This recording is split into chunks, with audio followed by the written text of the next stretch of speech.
मैं doctor Kritika, founder of त्रयी आयुर्वेदा। आज मैं आपको रूबरू करवाऊंगी त्रयी आयुर्वेदा से। त्रयी आयुर्वेदा है क्या? त्रयी आयुर्वेदा एक ऐसा साधन है जहां आयुर्वेदा मदर नेचर को अपने साथ लेकर आपको रूबरू करवाएगी आपकी सेहत से, जड़ी बूटियों से और आपसे। अब आप जानना चाहेंगे कि ऐसा क्यों? ऐसा इसलिए ताकि आप शारीरिक, मानसिक और आध्यात्मिक तौर से स्वस्थ रहें। सबसे पहले जानते हैं कि आयुर्वेदा क्या है और इसका निर्माण क्यों हुआ। आयुर्वेदा 5000 वर्ष पुरानी एक ऐसी साइंटिफिक नॉलेज है जिससे आप स्वस्थ रह सकते हैं और रोगों से मुक्ति भी पा सकते हैं। आयुर्वेद का प्रयोजन भी यही कहता है, स्वास्थ्यस्य स्वास्थ्य रक्षणम आतुरस्य विकार प्रशमनम च, जिसका अर्थ है यदि कोई भी व्यक्ति स्वस्थ है उसे स्वस्थ बनाए रखना, और यदि कोई भी व्यक्ति रोग से ग्रसित हो जाता है यानी अगर वो बीमार पड़ जाता है तो उसकी बीमारी को जड़ से खत्म करना ही आयुर्वेद का प्रयोजन है। जैसा कि आप सब जानते हैं, कोई भी छोटी से छोटी और बड़ी से बड़ी बीमारी होने पर आप सभी लोग मॉडर्न साइंटिफिक पैथी का सहारा लेते हैं, पर उसके भयंकर साइड इफेक्ट होने की वजह से बीमारियां कम होने की बजाय दिन बर दिन बढ़ती जा रही है। तो ऐसा क्या करें कि आप इस चक्रव्यूह से बच पाए? इस चक्रव्यूह को तोड़ने के लिए आपके लिए हम लाए हैं त्रयी आयुर्वेदा। आपको आपसे, आपके शरीर, मन और आत्मा से मिलाकर स्वस्थ काया की ओर त्रयी आयुर्वेदा आपको एक राह दिखाएगी जो कि आपके शरीर को स्वस्थ बनाने में सहयोग करेगी।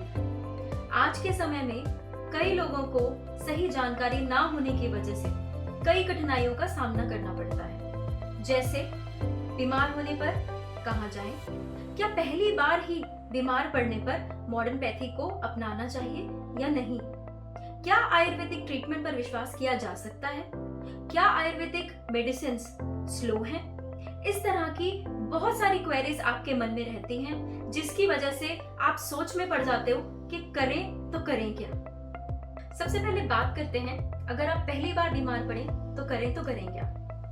यदि आप पहली बार किसी भी समस्या से परेशान हैं तो नजदीकी किसी भी हर्बल मेडिसिन प्रैक्टिशनर के पास कंसल्टेशन जरूर करें और उसे अपना फैमिली डॉक्टर बनाएं। अगर आप किसी भी एक्सपर्ट आयुर्वेदिक फिजिशियन के पास जाएंगे तो वह आपकी 10वीं परीक्षा करके आपके रोगों का कारण बताएंगे और आपको सही सलाह देंगे। जब भी हमें बीपी, शुगर, थायराइड या कोई भी मेटाबॉलिक डिसऑर्डर या फिर कोई भी ऐसी प्रॉब्लम आ जाती है तो आप डर जाते हैं, और डर के मारे आप करते क्या हैं? एलोपैथी डॉक्टर के पास जाते हैं, और एलोपैथी डॉक्टर क्या करेगा? आपको दवाइयां देगा जो कि केमिकल से भरपूर होती हैं, जो कि आपके शरीर को नुकसान करती हैं। जब भी आप कोई भी केमिकल युक्त मेडिसिन खाते हैं तो वह आपके रोग को जड़ से खत्म न कर आपके रोग को दबाने का काम करती है और आपको जिंदगी भर दवाओं पर डिपेंडेंट रहना पड़ता है। अगर आप पहले ही नेचुरल हर्बल मेडिसिन से खुद को ठीक कर लेंगे तो आपकी बीमारी ठीक भी होगी और वो भी जड़ से, और फ्यूचर में भी आपको किसी भी तरह की प्रॉब्लम्स नहीं आएंगी। आपका दूसरा सवाल यह रहता है कि अगर आप पहली बार बीमार पड़ते हैं, क्या तुरंत ही आपको एलोपैथी डॉक्टर के पास जाना चाहिए या नहीं जाना चाहिए? इस पर मैं सिर्फ इतना ही कहूंगी कि पहले नेचुरल तरीकों से खुद को ठीक करें। यदि आपको कोई इमरजेंसी ट्रीटमेंट की रिक्वायरमेंट है तो आपका फैमिली डॉक्टर आपको किसी अच्छे एलोपैथिक डॉक्टर के पास जाने की सलाह भी देगा। मैं किसी भी एलोपैथिक मेडिसिन का विरोध नहीं कर रही हूँ। जब भी कोई एक्यूट प्रॉब्लम हो या लाइफ सेविंग इमरजेंसी ट्रीटमेंट की रिक्वायरमेंट हो तो आपको एलोपैथिक मेडिसिन का ही सहारा लेना चाहिए। और किसी भी गंभीर समस्या में अगर आपको एलोपैथी का सहारा लेना पड़ता है तो आप अपनी सिचुएशन को स्टेबल होने पर अपनी दवाओं को धीरे धीरे टेपर डाउन भी कर सकते हैं और हर्बल मेडिसिन पर आ सकते हैं। हर्बल मेडिसिन पर आने के बाद आप धीरे धीरे करके जो भी टॉक्सिन्स आपके बॉडी में डेवलप हुए हैं किसी भी केमिकल को लेके, वो शरीर से बाहर चले जाते हैं और आप हेल्दी होते चले जाते हो। इसलिए मैं यही कहूंगी कि सबसे पहले कोई भी सिम्टम आए, आप अपने फैमिली डॉक्टर यानी एक आयुर्वेदिक फिजिशियन को एक बार जरूर दिखाएं और सही सलाह लें। कई लोगों का ये भी सवाल होता है कि हम आयुर्वेदिक मेडिसिन पर ट्रस्ट कर भी सकते हैं या नहीं। तो मैं आपको बता दूं, आयुर्वेदिक मेडिसिन बिल्कुल सेफ होती हैं और इनका कोई भी साइड इफेक्ट नहीं होता और आप इन पर बेझिझक ट्रस्ट कर सकते हैं। और आपकी जानकारी के लिए मैं बता दूं, गवर्नमेंट द्वारा आयुर्वेदिक मेडिसिन के लिए गाइडलाइंस बनाई गई हैं क्वालिटी को कंट्रोल और स्टैंडर्डाइज करने के लिए।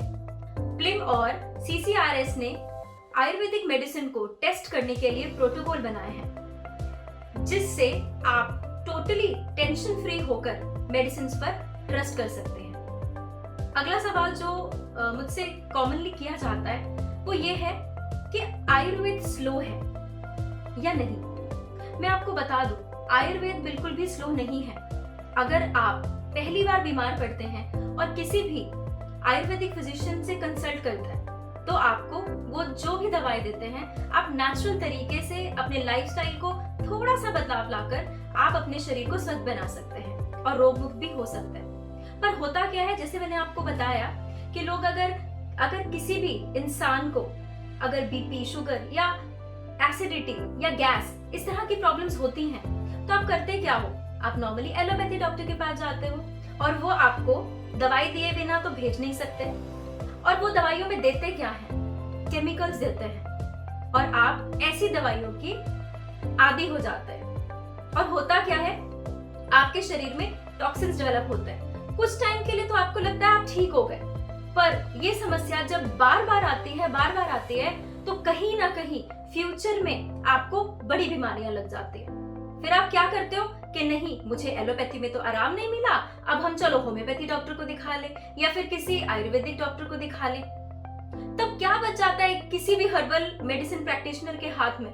उसके हाथ में बच जाता है आपका रोग और एलोपैथिक दवाइयों के साइड इफेक्ट्स, और उसको सही करने में और उन टॉक्सिन्स को शरीर से निकालने में बहुत जोर लगता है। और आयुर्वेदिक प्रैक्टिशनर या कोई भी हर्बल प्रैक्टिशनर जब आपको मेडिसिन देता है, वो ऑटोमेटिकली स्लो हो जाती हैं। क्यों?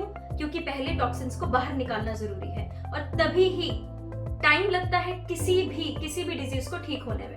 पर अगर आप पहली बार में ही किसी हर्बल पैथी को अपना लेंगे तो होगा क्या? आप जल्दी स्वस्थ भी हो जाएंगे और फ्यूचर में भी किसी भी तरह की बीमारी आपको छू भी नहीं पाएगी।